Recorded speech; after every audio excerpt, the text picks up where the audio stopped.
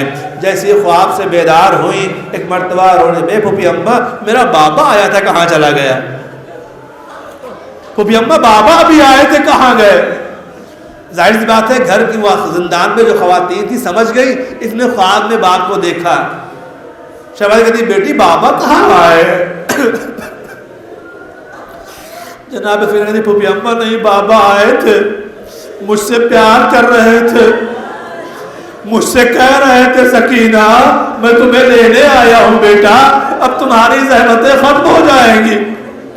جیسے جناب سکینہ نے بیان دیا جناب زینب تڑپ گئی، ہاں معلوم ہوتا ہے اب سکینہ چند لمحے کی مہمان ہے۔ لو عزیزو، روایت کے فقرے ہیں، ایک کوہرام زندان میں برپا ہوا، رونے کی آواز ظالم کے دربار تک پہنچی۔ ظالم نے پوچھا آخر وجہ کیا ہے، زندان میں کوہرام کیوں برپا ہوا ہے؟ جواب ملا حسین کی بیٹی سکینہ کو بابا کی یاد آ رہی ہے، وہ بابا کو یاد کر کے رو رہی ہے، اس لیے بیویاں بھی رو رہی ہیں۔ انہوں نے کہا ایسا کرو کہ اس کے باپ کا سر زندان میں بھجوا دو۔ اے اولاد والو تمہارے بچے سلامت رہے، کوئی بچہ ایسا یتیم نہ ہو اور کسی یتیم کے ساتھ یہ سلوک نہ کیا جائے جو آقا حسین کی یتیمہ کے ساتھ ہو رہا تھا۔ ظالم تشت میں سر لے کر کے زندان میں آیا، سر رومال سے ڈھکا ہوا تھا۔ جناب سکینہ کی نظر تشت کے اوپر پڑی، کہتی ہے اے پھوپھی اماں میں نے کھانا نہیں مانگا تھا، میں نے کہا تھا مجھے میرا بابا لا دو۔ ظالم نے رومال ہٹایا، یتیم بچی کی نظر باپ کے کٹے ہوئے سر پہ پڑی، ارے پڑھ کر کے سر کو آغوش میں لیا، رخسار پہ رخسار رکھ دیے، اے بابا مجھے بڑے تماچے مارے۔ سکینہ آئے بابا کہتے کہتے روتے روتے ایک مرتبہ آواز خاموش ہو گئی، ننھی شہزادی چپ ہو گئی۔ شہزادی سکینہ کو چپ ہونا تھا، جناب زینب نے بڑھ کر کے شانہ ہلایا، کوئی آواز نہ آئی گا بیٹا سجاد، سکینہ رخصت ہو گئی۔ تو آبادار ہو، اللہ کسی بھائی کو اتنا غریب نہ کرے جتنا غریب میرا چوتھا امام زندان شام میں ہو گیا۔ روایت کہتی ہے اب جو غسل و کفن کا اہتمام شروع ہوا، غسالہ نے عہد دینا شروع کیا، علماء بیان کرتے اس نے لباس اتارنا چاہا تو کیا ہوا، لباس کے ساتھ ساتھ ننھی شہزادی کے جسم کی جلدیں۔ غسالہ تڑپ کے پوچھتی بی بی اتنا بتا دو اس بچی کو بیماری کیا تھی؟ آواز دی ایک بیماری کوئی نہیں، اتنے تازیانے ظالموں نے مارے ہیں کہ لباس جس میں پیوست ہو گیا۔ لو آبادارو ختم کر دی میں نے گفتگو، مجھے معاف کرنا، آبادہ وقت لے لیا آپ کا۔ منظر یہ ہے ایک غریب الوطن بھائی ہے، اس کی چھوٹی سی بہن دنیا سے رخصت ہو گئی ہے، کوئی کاندھا دینے والا نہیں ہے، کوئی اٹھانے والا نہیں ہے، اسی زندان میں لحد بنا دی گئی ہے۔ مولا سجاد نے اپنے بندھے ہوئے ہاتھوں پر اپنی بہن کی میت کو سنبھالا، دل چاہتا ہے حلال مشکلات علی سے کہوں آقا ہاتھوں پہ در خیبر اٹھانا بہت آسان، اے مولا عالم غربت میں ایک غریب بھائی کے لیے اپنے ہاتھوں کے اوپر چھوٹی سی بہن کی میت اٹھانا مولا سجاد کا امتحان۔ اے آقا حسین اپنی امانت لے لیجئے۔ باب علماء یہی کہتے ہیں مولا سجاد لے قریب آئے، لحد سے 2 ہاتھ شاید برآمد ہوئے، بیٹا سجاد لاؤ میری امانت مجھے دے دو۔ مولا نے اپنی بیٹی کو لے لیا، زندان میں لحد بن گئی، قبر سکینہ زندان میں ہو گئی۔ لو عزیزو وہ وقت آ گیا کہ ظالم نے رہائی کا اعلان کر دیا، ہم تمہیں رہا کرتے۔ اب ذرا ایمانداری سے بتا دو، جیسے ہی رہائی کا اعلان ہوا سب سے پہلے سکینہ یاد آئی ہوگی، اے بیٹی سکینہ، تمہیں وطن جانے کا بڑا ارمان تھا بیٹا، دیکھو ہم رہا ہو گئے، آؤ وطن چلتے ہیں۔ سيعلم الذين ظلموا أي منقلب ينقلبون إنا لله وإنا إليه راجعون۔